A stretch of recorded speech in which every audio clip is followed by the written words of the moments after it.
Hello students, welcome to you all in Srimati Shantaben Hari Bekajera English Medium School online video lecture. Environment Science Class 3. Today our topic is water or water. पहले poem को समझ लेते हैं. I will wash my face with water, said Munna to his नानी. मैं मुंह धोऊंगा पानी से, मुन्ना बोला नानी से. We all quench our thirst with water. Quench मतलब अपनी प्यास बुझाना. हम सभी पानी पीकर अपनी प्यास बुझाते हैं. We are all alive because of water. हम सभी पानी की वजह से ही जिंदा हैं. Water has been with us for ages. Its story can fill so many pages. पानी हमारे साथ है कई ज़माने से. जब से ये धरती बनी है तब से हमारे साथ पानी है. एजेस मतलब कई ज़माने से. पानी की कहानी भरी जा सकती है कई पन्नों से. क्योंकि पानी हमारे साथ इतने सालों से है तो हम अगर पानी की कहानी लिखने जाएंगे तो हमको कई पन्नों का इस्तेमाल करने की ज़रूरत पड़ेगी. Somewhere it is dew. कहीं पे पानी ओस की बूंदे हैं. ड्यू मीन्स जो पत्तों पे घास पे सुबह सुबह हम पानी की जमी हुई बूंदे देख सकते हैं ना, ओस की बूंदे, उसी को ड्यू कहते हैं, जैसे आप फोटो में देख रहे हो. Somewhere it is snow.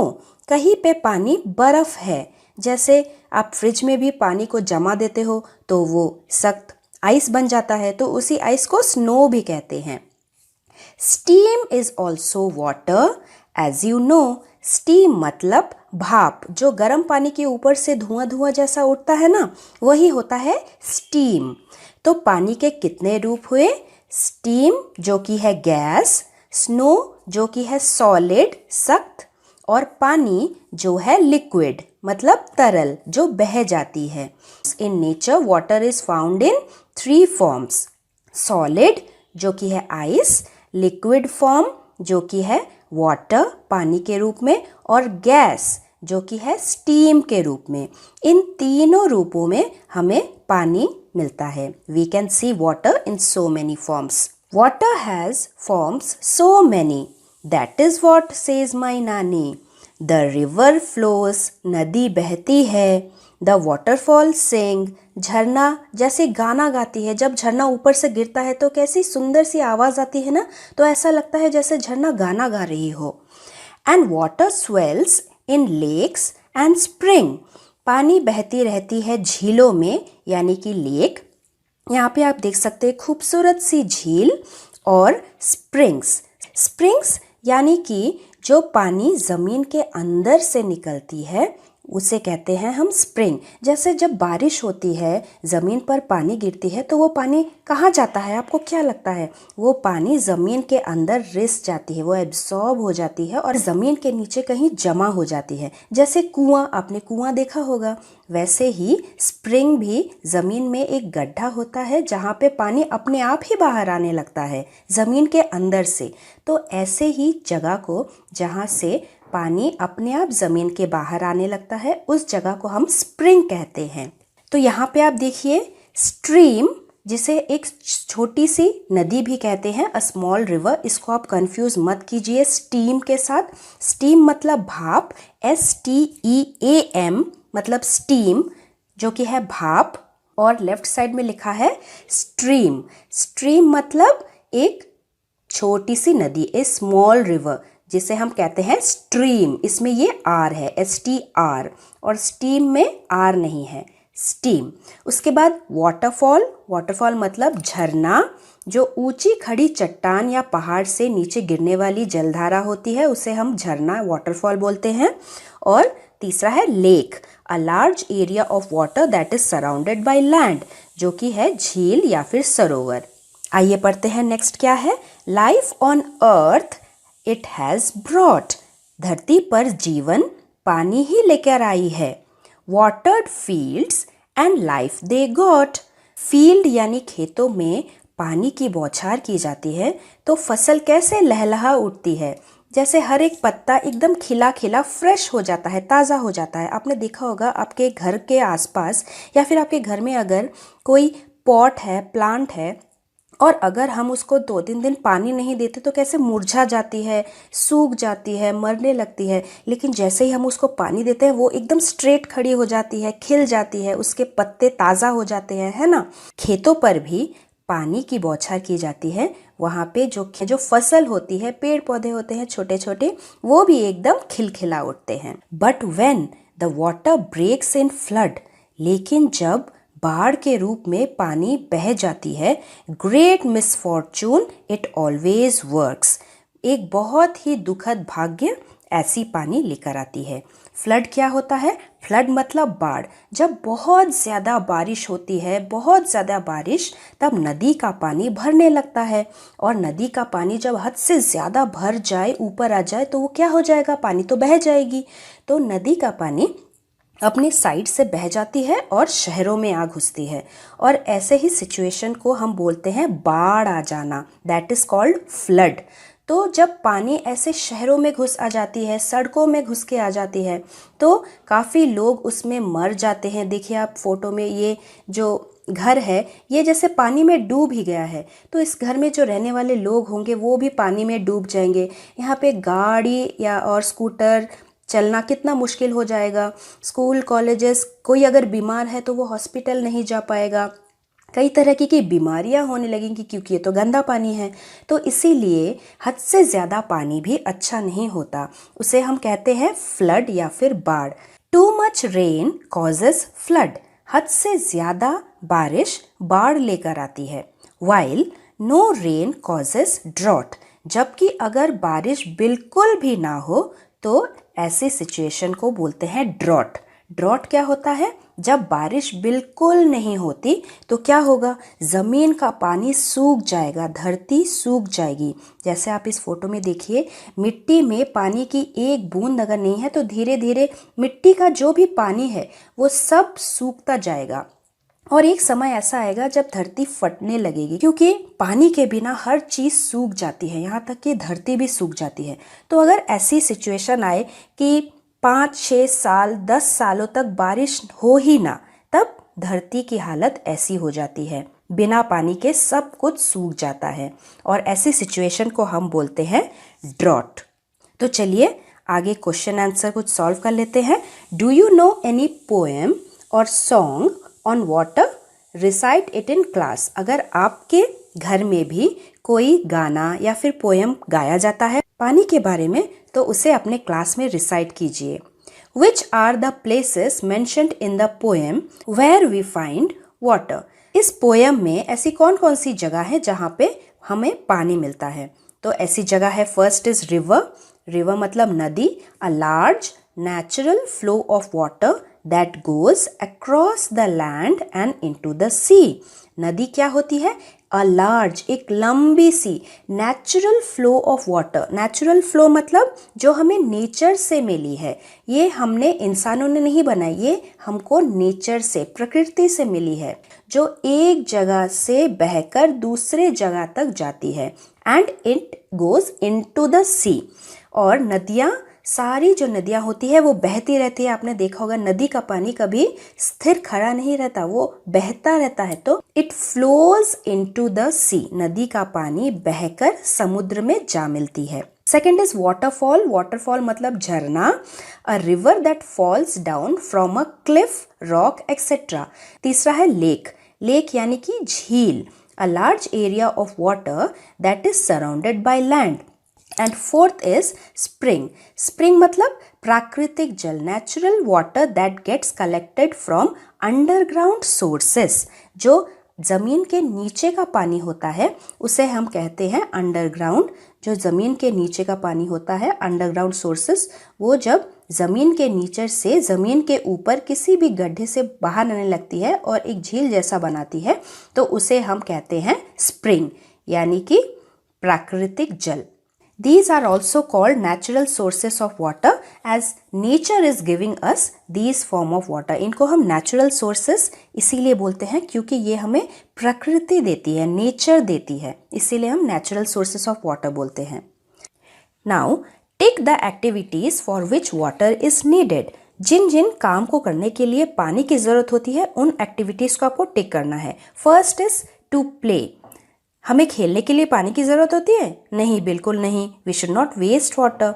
To write, लिखने के लिए? नहीं, लिखने के लिए भी पानी की ज़रूरत नहीं होती। To run a fan? Fan तो इलेक्ट्रिसिटी से चलती है, तो इसके लिए भी ज़रूरत नहीं है। टू सिंग, गाना गाने के लिए? नहीं, गाना तो हम अपने गले की आवाज़ से गाते हैं, उसके लिए पानी की ज़रूरत नहीं होती। To make tea? Yes, we have to make use of water to make tea. हम पानी में चाय पत्ती को उबालते हैं, इसीलिए हमें पानी की ज़रूरत होती है। यस। टू पेंट पिक्चर्स, हमें पेंटिंग बनाने के लिए भी कलर को पानी में थोड़ा मिक्स करना होता है, इसीलिए हमको पानी की ज़रूरत होती है। टू रो अ बोट, तालाब में नाव चलाने के लिए हमें पानी की ज़रूरत होती है। हाँ, क्योंकि पानी के बिना तो ये नाव चलेगी ही नहीं, तो यस, यहाँ पे टिक कीजिए। To knead dough, to knead dough मतलब आटा, और नीड मतलब गूंथना। हमें आटा गूंथने के लिए भी पानी की ज़रूरत होती है क्या? हाँ, बिना पानी के तो आटा गूंथ ही नहीं पाएंगे, तो yes, we have to take here also. To grow plants, plants grow करने के लिए पानी ही तो जीवन है, पानी ही प्लांट्स को जीवन देगी, so yes, we have to make use of water to grow plants. अगले है name 4 activities which you can do without water. बिना पानी के भी आप कौन कौन सी चीज़ें कर सकते हैं? तो जैसे playing, speaking, running and combing hair, ये कुछ एग्जाम्पल्स हैं जो कि हम पानी के बिना भी कर सकते हैं। आप अपने ओन आंसर भी लिख सकते हैं इसमें। Now you can not do without water, जैसे वॉशिंग क्लोथ्स, कपड़े हम नहीं धो पाएंगे अगर पानी नहीं है। कुकिंग, हम खाना भी नहीं बना पाएंगे अगर पानी नहीं है। हम ग्रेवी कैसे बनाएंगे, है ना? और हम सब्जियां धोएंगे कैसे? बिना धोए हुए तो सब्जियां हम नहीं खा सकते। एंड देन वॉशिंग यूटेंसिल्स, बर्तन धोना, नहाना, ये सब चीज़ें ऐसी होती है जो हम बिना पानी के तो बिल्कुल भी नहीं कर सकते। Next is water more or less. Arrange the following on the basis of the amount of water that is needed. Begin with the activity that needs the most water. देखिए यहाँ पे 4 एक्टिविटीज दी हुई है। टू बेथ मतलब नहाना, to drink मतलब पानी पीना, टू क्लीन द हाउस हमारे घर को क्लीन यानी साफ करने के लिए, टू वाटर द फील्ड्स खेतों में पानी देने के लिए, और and to knead the dough आटा गूंथने के लिए। अब आपको क्या लगता है इनमें से सबसे ज़्यादा पानी हमें किस चीज़ को करने के लिए इस्तेमाल करना होता है? तो वो आपको नंबर 1 में रखना है। तो सबसे पहले तो टू वाटर द फील्ड्स, क्योंकि खेत इतने बड़े बड़े होते हैं, तो इतने बड़े खेतों को पानी देने के लिए सबसे ज़्यादा अमाउंट की पानी की ज़रूरत पड़ेगी। Second is to clean the house, जैसे हम अपने घर के अंदर भी अगर पानी से झाड़ू लगाकर सफाई करें, उसके बाद हम अपना पार्किंग एरिया भी साफ़ करते हैं, कई बार वरांदा साफ़ करते हैं, गाड़ी साफ़ करते हैं, स्कूटर साफ़ करते हैं, साइकिल, तो इन सब चीज़ों की सफाई अगर हम जोड़ें तो हमें 1 बाल्टी से ज़्यादा ही पानी इस्तेमाल करना होता है। तो second will be to clean the house. Third to bathe, अगर हम चाहें तो 1 बाल्टी पानी में ही हम आराम से नहा सकते हैं। So third number will be to bathe, नहाना। To drink and to need, इन दोनों को मैं 4, 5 में इसलिए रखूँगी क्योंकि ये डिपेंड करता है कि आप अपने घर में कितना पानी इस्तेमाल करते हैं। जैसे आपके मम्मी पापा, दादा दादी, भैया भाभी सभी एक साथ रहते हैं तो उसे कहते हैं जॉइंट फैमिली, और ऐसी फैमिली में अगर हम आटा गूंथने जाएंगे तो बहुत सारा आटा और बहुत सारा पानी की ज़रूरत पड़ेगी, तो तब आपको ये नंबर 4 पे टू नीड द डो लिखना है। Otherwise to drink. अब देखिए फोटो, देखिए यह है फील्ड और ये एक बड़ी सी फील्ड है। खेतों में जब हम पानी देते हैं तो बहुत सारा पानी का इस्तेमाल करना पड़ता है क्योंकि खेत बहुत बड़े हैं। Second is to clean the house, हमें 1 बाल्टी से ज़्यादा ही पानी लग जाता है घर साफ करने के लिए। थर्ड इज टू बेथ, हमें नहाने के लिए 1 बाल्टी पानी काफ़ी होता है। उसके बाद टू नीड द डो, हमें आटा गूंथने के लिए 1 जग या फिर उसके आसपास जितना पानी लग ही जाता है। And last is to drink water. Next is in the poem you read about rivers, waterfalls, lakes and springs. We get water from all these places. From where do you get water? आप अपने घर में पानी कहाँ से लाते हो? कहाँ से आपके घर में पानी आता है? Put a circle around those places that are either in your house or around it. आपके घर में या फिर घर के आसपास इनमें से अगर कोई पानी का सोर्स है तो आप उनको सर्कल कीजिए। देखिए, lake, tube well, pond, waterfall, hand pump, river, stream, tap, tank, sea, hot water spring. First is lake. Lake मतलब झील। Second is well. वेल मतलब कुआं। काफ़ी बच्चों के घर में कुआं ज़रूर होगा, तो आप वेल पे सर्कल लगाइए। Third is tubewell. ट्यूबवेल मतलब ये भी एक वेल की तरह ही होता है, लेकिन ज़मीन पर एक ट्यूब लगाया जाता है। जैसे आप ये देख रहे हो, ये एक लंबा सा ट्यूब ज़मीन के अंदर गड्ढा करके काफ़ी नीचे तक इस ट्यूब को लगाया जाता है। ये वेल की तरह ही होता है, इसलिए हम इसे कहते हैं ट्यूब वेल। ट्यूब वेल में हम इस डंडे को पंप करते हैं, ऐसे ऊपर नीचे करते हैं, और नीचे का जो पानी होता है वो पंप होके ऊपर आ जाता है और यहाँ से निकलता है इस साइड से, तो इसीलिए हम इसे कहते हैं tube well. Next is pond. Pond एक छोटा सा वाटर बॉडी होता है जो जमीन से घिरा हुआ रहता है। झील और तालाब एक जैसा ही होता है, फर्क ये है कि झील काफी बड़ी होती है और तालाब छोटा होता है। Next is waterfall. वाटरफॉल मतलब झरना। उसके बाद है hand pump. Hand pump and tube well almost like same only. Next is river. उसके बाद है स्ट्रीम। स्ट्रीम मतलब अ स्मॉल रिवर, एक छोटी सी नदी।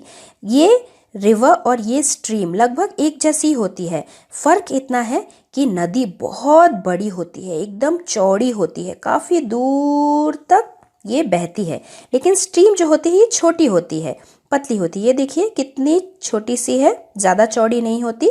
तो यही डिफरेंस है नदी, रिवर और स्ट्रीम में। उसके बाद नेक्स्ट है टैप। टैप तो हम सबके घर में होता है, इसी टैप में से हमें पानी मिलता है। लेकिन टैप में पानी कहाँ से आता है? टैप में पानी आता है टैंकी से, जो आपके घर के ऊपर काले रंग का, येलो कलर का, या फिर यहाँ पे इस फोटो में देखिए ग्रीन कलर का, ये होते हैं टैंक। यहाँ पे पानी स्टोर रहता है, यहाँ पे पानी जमा हुआ रहता है, और इसी टैंक के पाइपलाइन में से पानी निकलकर ये घर के टैप में आता है। तो ये है टैंक। एंड उसके बाद नेक्स्ट इज सी, मतलब समुद्र। अगर आप समुद्र के आसपास कभी वैकेशन करने गए हो तो आपने ज़रूर देखा होगा, दूर दूर तक आपको समुद्र का पानी ही नज़र आता है। Sea is the largest source of water body, but it is also salty. Sea is the largest source of salty water. इसका पानी एकदम खारा होता है, मतलब जैसे नदी का पानी। हम इस नदी के पानी को इस्तेमाल कर सकते हैं अपने काम के लिए। समुद्र का पानी सॉल्टी होता है, खारा होता है, और इसीलिए इतना ज़्यादा इसमें सॉल्ट होता है, ना तो हम इसको पी सकते हैं, ना तो हम इससे कुकिंग कर सकते हैं, और ना ही हम अपने कपड़े धो सकते हैं, बर्तन मांज सकते हैं, कुछ नहीं कर सकते। तो फिर इस पानी का इस्तेमाल कैसे होता है? इस पानी का इस्तेमाल होता है नमक बनाने में। हमारे घर में जो नमक यूज़ होता है ना, वो इस समुद्र के पानी से ही नमक बनता है। और उसके बाद last is hot water spring. Hot water spring एक बहुत ही मज़ेदार चीज़ है। जब ज़मीन के नीचे का पानी ऊपर ज़मीन में आ जाता है किसी भी गड्ढा की वजह से, तो उसे हम स्प्रिंग बोलते हैं। लेकिन कुछ कुछ स्प्रिंग ऐसे होते हैं जिसमें से गर्म पानी निकलता है, मतलब ज़मीन के अंदर से गर्म पानी निकलता है, उसे हम कहते हैं हॉट वाटर स्प्रिंग। है ना ये मज़ेदार? Have you seen hot water coming out of the ground? Where? तो अगर आपने ऐसे ही गर्म पानी को ज़मीन के अंदर से कभी कहीं पे बाहर आते हुए देखा है, तो कहाँ देखा है? Hot water spring is a natural outflow of hot water from the earth. Such springs normally occur in areas where underground water passes through hot igneous rock. धरती के अंदर से गर्म पानी क्यों आता है? क्योंकि जब धरती के अंदर का पानी धरती के अंदर किसी गर्म पत्थर के ऊपर से गुजरती है तो वो पानी गर्म हो जाता है और वो बाहर आता है। अब धरती के अंदर गरम गरम पत्थर क्यों होते हैं? चलिए आइए हम देखते हैं। तो ये है हमारी प्यारी पृथ्वी, और हमारी प्यारी पृथ्वी बाहर से जितनी शांत और ठंडी लगती है वो अंदर से उतना ही गर्म है। हमारी अर्थ के कई सारे हिस्से हैं। There are many layers of earth inside it. तो जैसे कि आप फोटो में देख रहे हैं, ये है बाहर की सतह जहाँ पे हम रहते हैं, आउटसाइड द अर्थ, और ये है उसकी इनर लेयर, अंदर की सतह, जो कि है गरम, एकदम गरम। और एकदम जो अंदर की जो लेयर होती है इसमें बहुत ही ज़्यादा गर्मी होती है, इतनी गर्मी कि यहाँ पे पत्थर भी एकदम मेल्ट हो जाते हैं, पानी के जैसे लिक्विड हो जाते हैं पत्थर भी। तो आप सोच ही सकते हैं कि कितनी गर्मी होगी। तो यहाँ पे ज़मीन की सतह पर कुछ कुछ जगह ऐसी है जहाँ ज़मीन का पानी जब इन गर्म पत्थरों के ऊपर से बहता है और बहकर बाहर की तरफ आ जाता है तो वो पानी हो जाता है गर्म, और इसीलिए हमें मिलती है hot water spring. Hot water spring India में कहाँ कहाँ मिलते हैं? Hot water springs at Manikaran in Kullu district of Himachal Pradesh. उसके बाद बाकरेश्वर हॉट वाटर स्प्रिंग भी है वेस्ट बंगाल में, और हरियाणा में भी है सूरजकुंड हॉट वाटर स्प्रिंग। और ये तो सिर्फ 3 जगह मैंने लिखी है। हमारे देश में ऐसे कई जगह है जहाँ पे हमें हॉट वाटर स्प्रिंग देखने को मिलेंगे।